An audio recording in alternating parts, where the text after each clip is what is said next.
మా ధైర్యం, మీ బలమే మా బలం.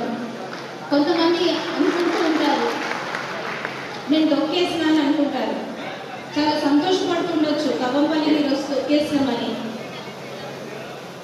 ఒకళ్ళని తొక్కేయాలనుకోవడం వాళ్ళ బలం కాదు, ఒకళ్ళని తొక్కేయాలనుకోవడం వాళ్ళ బలహీనత. కృష్ణుడు చిన్న బాలుడు, చిన్న పిల్లోడు, కానీ ఆ చిన్న బాలుని చూసి కంసుడు భయపడ్డాడు. అది కంసుడి బలం కాదు, అది కంసుడి బలహీనత. ఎక్కడ ఎదగనిస్తే ఏమైపోతారో అన్న భయం, ఆ భయంతోనే ఈరోజు తొక్కేయాలని చూస్తున్నారు తప్పించి వాళ్ళ బలాన్ని బట్టి కాదు, అది వాళ్ళ బలహీనతను బట్టి అని మీ అందరికీ తెలియజేస్తూ ఉన్నాను.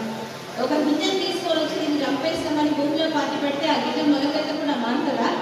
ఆ భూమిని చేయించుకుంటూ ఖచ్చితంగా ఆ గింజ మొలకెత్తుతుంది, ఒకరోజు చెట్టు అవుతుంది, ఎంతోమందికి ఆశ్రయం ఇస్తుంది, ఎంతోమందికి నీళ్ళు ఇస్తుంది, ఎంతోమందికి ఆహారం ఇస్తుంది. ఉదయించే సూర్యుడిని కారుమబ్బులు కమ్మి నేను సూర్యుడిని ఆపేసినాను కూడా మబ్బుల యొక్క మూర్ఖత్వం. ఆ మబ్బులు చీల్చుకుంటూ సూర్యుడు ఉదయించక మానడు, మనకి వెలుగు రాక మానడు. కాబట్టి పరిస్థితులను బట్టి మీరు అధైర్యపడవద్దని చెప్తా ఉన్నాను.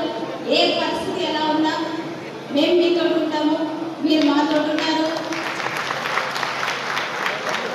ఇలాంటి ఎన్నో జన్మదినాలు డాక్టర్ గారు మనందరి సమక్షంలో జరిపించుకుంటారు. అలాగే జరిపించుకోవాలని నేను కోరుతా ఉన్నాను. కుటుంబ సభ్యులుగా, కవ్వంపల్లి కుటుంబ సభ్యులుగా మేమందరం కూడా మీకు ఎంతో మీ ప్రేమకి